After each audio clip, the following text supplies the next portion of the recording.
మనకి ఎప్పుడో ఒకసారి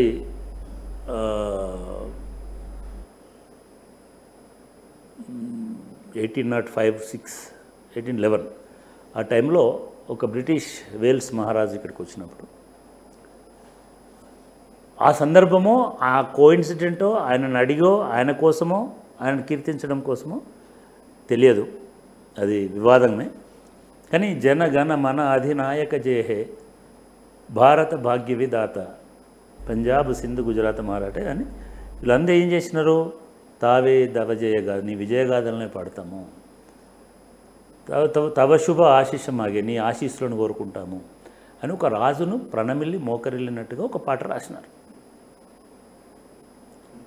ఇవాళటి కూడా అది మనము అది ఆ పాట ఎక్కడి నుంచో వినబడ్డా కూడా రోడ్ల మీద ఆగుతున్నారు ఇప్పుడు. అంటే మన గౌరవం ఇస్తున్నాం, జాతీయ గీతానికి గౌరవం ఇస్తున్నాం. దీన్నే ఇంకొక రకంగా ట్యూన్ చేసినారనుకోండి, అది నేరం. ఎంత నిడివి ఉండాలి, ఎట్లా పాడాలి, ఎట్లా ఎత్తాలి, ఎట్లా వదలాలి అనేది రాసింది అక్కడ. దీన్ని వేరే రకంగా చేయడానికి వీలు లేదు కదా. అట్లే వందే మాతరం అని కూడా ఇంకొకటి పాడుతున్నాం మేము. ఆ మధ్య మనకి 50 సంవత్సరాలు భారత స్వాతంత్రం వచ్చినప్పుడు, దాని తర్వాత ఇప్పుడు ఏఆర్ రెహమాన్ గారు అద్భుతమైన ట్యూన్ చేశారు, అద్భుతమైన ట్యూన్ చేశారు. సేమ్ డిఫరెంట్ ట్యూన్ మారింది. ఆయన కూడా ఆయన ఆస్కార్ అవార్డు రచయితనే, గ్రహీతనే. ఆయన కూడా ఎవరు కేర్ చేయలే, ఉరికేదో పాపులాగా విన్నారు, లేకపోతే ఇంకో దానిలాగా విన్నారు. కానీ మళ్ళీ ఇప్పుడు వందే మాత్రం ఏఆర్ రెహమాన్ లాగా ఎవడు పాడాడు. వందే మాత్రం అనేది మళ్ళీ ఉంటుంది. నేను చెప్పేది ఏమిటంటే, అసలు ఈ ఆస్కార్ అవార్డు గ్రహీతలు అవసరం లేదు తెలంగాణ ఉద్యమానికి. ఇది అనవసరమైన వివాదం. ఆయన కొమరం భీముడో పాటకు ట్యూన్ చేస్తే అందరూ అబ్బా వెరీ గుడ్ అని అన్నారు. అది ఒక సినిమా. కొమరం భీం తెలంగాణ అస్తిత్వమే, ఎవరు వివాదం చేయలేదు. ఎందుకంటే ఆయన సినిమా, ఆయన వ్యాపారం, ఆయన కథ, మనకేం సంబంధం లేదు. వాళ్ళ నాయన విజయేంద్ర ప్రసాద్ రజాకార్లని ఈ వీరులుగా, రజాకార్లను క్రూరులుగా, భూస్వాములను వీరులుగా, త్యాగధనులుగా, త్యాగమూర్తులుగా, దేశభక్తులుగా సినిమా రాసినాడు కథ. ఎవడు పట్టించుకోలే, అది సినిమా కాబట్టి. కానీ ఇది తెలంగాణ ఆత్మగీతం కదా, తెలంగాణ అంతరాత్మ ప్రబోధం కదా. దీనికి ఆంధ్ర వాళ్ళు ట్యూన్ చేయడం ఏందనేది పంచాయతీ. దీన్ని ఇంతే సెన్సిటివ్ అర్థం చేసుకోవాలి, ఇంతే గౌరవంగా దాన్ని పరిష్కరించుకోవాలి. ఇది అనవసరంగా రేవంత్ రెడ్డికి వ్యతిరేకంగాను, స్టేట్కు వ్యతిరేకంగా. అందుకే తెలివిగా రేవంత్ రెడ్డి గారు ఏమన్నారు, నాకు సంబంధం లేదు, ఇదంతా చూసుకుంటున్నాడు అన్నాడు, నాకు మేము అడగలేదు, మాకు ఇవ్వలేదు. ఇది ఎందుకు మరి పంచాయతీ నీకు? అది డ్రాప్ చేసుకుంటే అయిపోతుంది కదా. అది నేను భావిస్తున్నటువంటి విషయం. ఎందుకంటే ఇది అనవసరమైన, ఇప్పుడు ఏమవుతుంది రాజకీయంగా కూడా మీరు గమనించండి. జస్ట్ 3 రోజులుగా ఎలక్షన్స్, ఎమ్మెల్సీ ఎలక్షన్స్ అయిపోయిన తర్వాత ఒక రెస్ట్, ఒక రోజులో 2 రోజులు ఉండేది.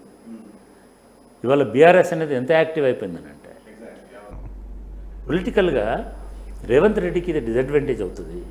చిన్న పాట, ఒక చిన్న సంగీతం, 3 నిమిషాల పాట, 2 నిమిషాల 30 సెకండ్ల పాట. నిజానికి బీఆర్ఎస్కి ఒక అవకాశం ఇచ్చినట్టు అయింది. అవకాశం కాదు, 1000 అస్త్రాలు ఇచ్చినట్టు అయింది. ఇప్పుడు మీ స్తూపము, మీ చార్మినార్ ఎందుకు లేదు, మీ అసలు ఇదేంది, మీరు ఆంధ్ర ఏంది, ఎక్కడ తగ్గపోతుంది అంటే రేవంత్ రెడ్డి మూలాలు కూడా ఆంధ్రలో ఉన్నాయి, వాళ్ళ గురువు ఆంధ్రనే, వాడి శిష్యుడు. ఇంత దూరం అవసరమా రేవంత్ రెడ్డి గారికి?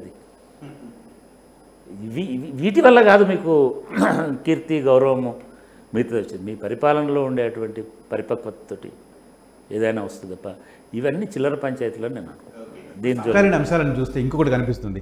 గవర్నమెంట్ జూన్ 2 రోజు ప్రోగ్రాం పెట్టుకుంది, అదే సమయంలో బీఆర్ఎస్ 3 రోజుల ప్రోగ్రాం పెట్టుకుంది. దీన్ని ఎట్లా చూడాలి? వేరువేరుగా అంటే అస్తిత్వం కోసమేనా ఇది కూడా? ఎవరైనా సరే తెలంగాణలో గత నెక్స్ట్ 5 సంవత్సరాలు కేసీఆర్ గారికి 10 సంవత్సరాల పాటు తెలంగాణను ఓన్ చేసుకునేటువంటి ప్రత్యామ్నాయ శక్తులు లేవు.